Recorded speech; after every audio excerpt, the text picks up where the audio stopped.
Hi everyone, welcome back my channel. ఏం చేస్తున్నా అనుకుంటుందో చెప్పేస్తే వినేసేయండి, చూపిస్తే చేసేయండి. ఈరోజు మొత్తం ఆఫ్టర్నూన్ వరకు వ్లాగ్ షూట్ చేసా, అది మొత్తం చెప్పేస్తే వినేసేయండి. ఎర్లీ మార్నింగ్ అందరికీ గుడ్ మార్నింగ్. ఇప్పుడే లేచాను కాబట్టి నాతో పాటు మీకు కూడా గుడ్ మార్నింగ్. ఏం చేస్తున్నా అనుకుంటుండ్రా, ఏం వేసుకుంటున్నా అనుకుంటుండ్రా, పేస్ట్ అది ఇంట్లో తయారు చేసింది, దాని గురించి కూడా చెప్తాను.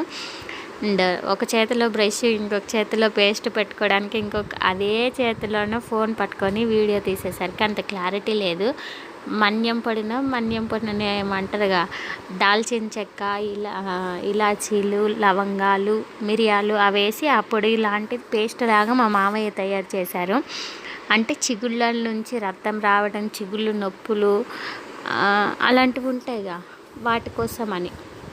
కాకపోతే అది పొంగు రాదు కాబట్టి నేను కింద కొంచెం డాబర్ రెడ్ పేస్ట్ వేసుకొని అది ఇది కలిపి మిక్స్ చేసుకొని బ్రష్ చేసేసుకుంటా. బయటకు రాగానే ఇలా మా పప్పాయి చెట్టు వెల్కని చెప్పిద్ది, గ్రీనరీ మొత్తం ఉండిద్ది. నేను ఎంతసేపు వీలైతే అంతసేపు బ్రష్ చేసుకొని ఇంకా వాకింగ్ చేస్తాను. మా మామయ్య ఏమో చెట్లు పెడతా ఉన్నారు, వర్షం పడుతుంది కదా అని.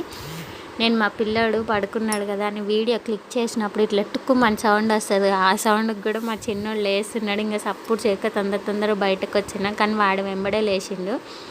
ఇంకా బయటకు రాగానే పొద్దున్న టిఫిన్ కోసం పెసరట్ల కోసం అని పెసరది పప్పు గ్రైండర్లో వేస్తున్నా. మీరు నైట్ వేస్తారా పొద్దున్న వేస్తారా? మేము దోశకి నార్మల్గా దోశకి, గుంత పొంగనాలకి, ఇడ్లీలకి వాటికి అయితేనేమో నైటే వేస్తాం. కానీ ఈ పెసరట్లకు మాత్రం పొద్దున్న నైట్ నానబెట్టుకొని పొద్దున్న గ్రైండర్ చేసుకొని పొద్దున్ననే టిఫిన్ చేసుకొని తినేసాం. ఎందుకంటే నైట్ అంతా ఉంచేసరికి ఇట్లా మొత్తం పైకి లేచిపోతుంది. మా ఒక్కరికైనా మీకు కూడా అట్లనే అవుతుందో కామెంట్ చేయండి, నాకు తెలియదు. మా చిన్నోడు పెద్దోడు చూడండి, బ్రష్ చేయమంటే అలా చేస్తాడు. నిన్న చేయలేదు, ఈరోజు చేయలేదు. వాడి మాటల్లోనే వినండి. మరి తిన్నాక ఎవరైనా బ్రష్ చేసుకుంటారా? మరి నువ్వు ఎందుకు నిన్న చేసినావా బ్రష్? ఈరోజు బ్యాడ్ బాయ్. ఇంకా వాడికి కాకమ్మ కవర్లన్నీ చెప్పి బ్రష్ చేయించుకొని ఒక పక్క చాయ్, ఒక పక్క పాలు పెట్టుకొని చూస్తూ ఉన్నా. పప్పు కూడా నలుగుతూ ఉంది. ఇంకా ఎందుకో ఈరోజు అది హ్యాండ్ ఇచ్చేది కొంచెం మంచిగా నలగలేదు. ఊకే మిషన్ వేడైపోయేసరికి ఆపాల్సి వచ్చింది, అందుకనేసే లేట్ అయింది. నేను అక్కడ పిల్లలకి అవి చూసుకునే లోపు ఇక్కడ మా అత్తయ్య మిరపకాయలు, పల్లీలు అవి ఇంకా పిల్లలతో జరసేపు టైం స్పెండ్ చేస్తున్నా, అది కూడా చూసేసేయండి.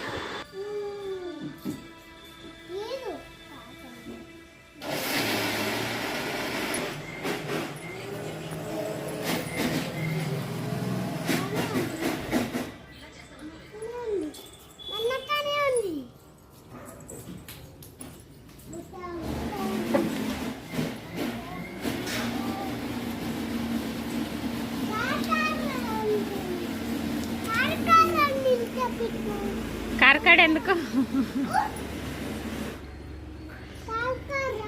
చెప్పు, ఆయనకి మంచిగా చెప్పు. ఎట్లా చెప్తాడు బిడ్డని?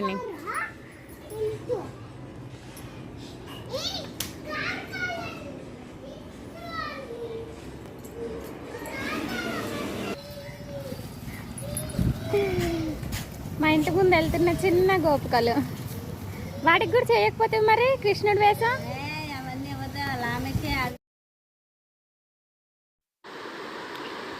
ఈరోజు అయితే ఈ పప్పు నలగడానికి మామూలు టైం తీసుకోలేదు, చాలా ఎక్కువ టైం తీసుకుంది అసలు. చాలా అంటే చాలా. ఎందుకంటే ఒక 20 నిమిషాలు నలిగితే 10 నిమిషాలు ఆపాల్సి వస్తుంది. 20 నిమిషాలు వేస్తున్నాం, 10 నిమిషాలు ఆపాల్సి వస్తుంది. అది మధ్యలో తీయనీకి వస్తలేదు, అలానే అట్లా వదిలేనికి కూడా వస్తలేదు. అంత బరకకు కూడా దోశలు పల్చగా రావు, మందం వస్తాయి అనేసి ఇంక అట్లనే వేస్తూ ఉన్నాం. అందుకని టైం కొంచెం ఎక్కువ తీసుకుంది.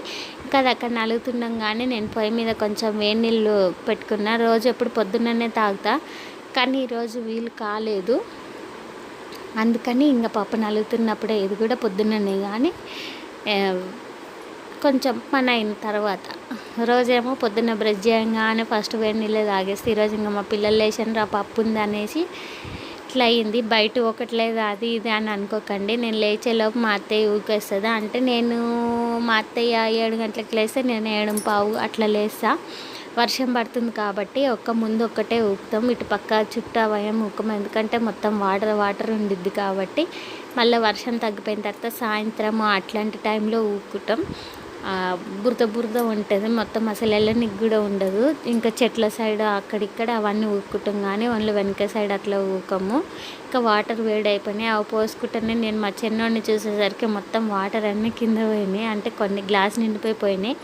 వీడు ఎందుకు వచ్చిందంటే గ్రైండర్ వేస్తే వీడు వస్తాడు, వీడు కిచెన్లోనే ఉంటాడు. గ్రైండర్ వేసినామంటే వీడు కిచెన్లోనే ఉంటాడు. ఆడికి తోడు మేము ఉండాల్సిందే. ఇంకా అందులో చేయి పెట్టి వాడు తీస్తా అని వాడు సపరేట్గా చెప్తాడు. మోటార్లో పెడతాడేమో అని మేము గుంజుకుపోతూ ఉంటే వాడు వస్తూ ఉంటాడు, మేము గుంజుకుపోతూ ఉంటే వస్తూ ఉంటాడు. వాడికి అదేమో వెరైటీగా అనిపిస్తుంది అనుకుంటా, అందుకని వాడు వస్తూ ఉంటాడు. ఇంకా వేడి నీళ్ళు తాక్కొని అలా కొంచెం సేపు ముచ్చట్లు పెట్టుకొని చాలా టైమే అవుతుంది. అలా టైం తెలియకుండానే అయిపోతుంది. పొద్దున్న టిఫిన్, మధ్యాహ్నం అన్నం నాకు రెండు ఒకటేసారి అవుతాయి. ఇంకా డైరెక్ట్ టిఫినే 12ంటికి చేసి ఇంకా అయిపోతుంది. టైం ఆటోమేటిక్గా అంత అయిపోయేది. ఇంకా పక్క అవన్నీ తీసేసి అన్ని రూములు ఊక్కొని వచ్చేసరికి, అంటే అన్ని రూములు అంటే వాళ్ళు వేసినప్పుడు వాళ్ళు ఊపుతారు, వాళ్ళది అవుతుంది. కానీ హాలు మా రూము అవన్నీ రెండు ఒకటేసారి ఊక్కొని వచ్చేస్తా. లేచినప్పుడు అవుతుంది, ఒక్కొక్కసారి అవ్వదని ఇంకా మొత్తం అందరు లేచినాకనే ఊపుతా.